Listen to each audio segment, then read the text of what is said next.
Clinton, I know you have said you're not worried at all about what you call this security review of your private server and the personal emails during your time as secretary. But the FBI investigation is still hanging over your campaign, and there are Democrats who are worried about another shoe dropping, potentially with the word that there's immunity for your former IT staffer, Brian Pagliano. You were asked a question about it at the debate last night. You chose not to answer the email part, so I'd like to ask you just a few quick questions on this before we take audience questions on this specific policy. I've heard others say that neither you nor your lawyers have been apprised that you are a target of the investigation. Is that true? Absolutely true. Have you or your lawyers been apprised that any members of your current or former staff are targets of the investigation? Absolutely not. At the time you and your staff deleted nearly 32,000 emails, about half of the total volume, were you aware that the server was going to be sought as evidence by federal authorities? No, but let me clarify this, because, you know, there's much misinformation going on around here. And let me just start with the basic facts. I have said it wasn't the best choice to use a personal email. It was a mistake. However, I am not alone in that. Many people in the government, past and current, have on occasion or as a practice done the same.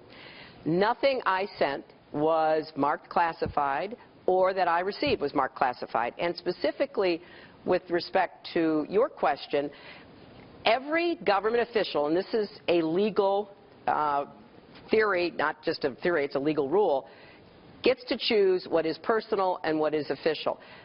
What we turned over were more than 30,000 emails that I assumed were already in the government system, Brett, because they were sent to state.gov addresses. Sure, but there were some that were just recently discovered and turned over. No, that was in the State Department, not in me. Okay. I've turned over everything. Let me just clarify. The State Department has redacted and declared 2,101 of your work emails classified, at least at the confidential level, 44 classified as secret, 22 classified as top secret. So you said at a March press conference in 2015, quote, "I did not email any classified material to anyone on my email. There is no classified material."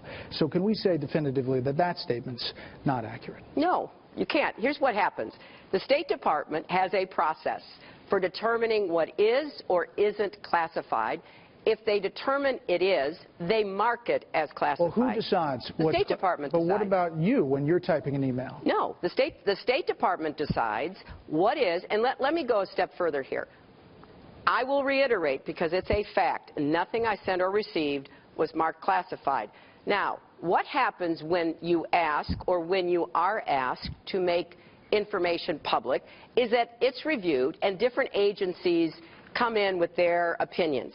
As you know, just recently, Colin Powell's emails were retroactively classified from more than 10 years ago. Right. As he said, that was an absurdity. I could not agree more. So your contention now is the 2,101 emails contained information that should be classified at any time. That should be now or then. You're just saying it's not, shouldn't have been classified. Well, what I'm saying is it wasn't at the time. Now, let's take Mary Smith, who has some information in the government, and she is FOIA'd, Freedom of Information Act. Give us your information, your memos, your emails, whatever it might have been. That then goes through a process.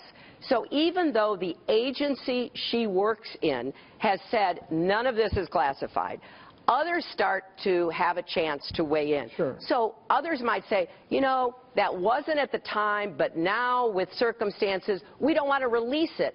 So therefore, we have to classify it. I've asked, and I echo Colin Powell in this, release it. And once the American people see it, they will know how absurd this is. So Colin Powell and I are exactly on the same page.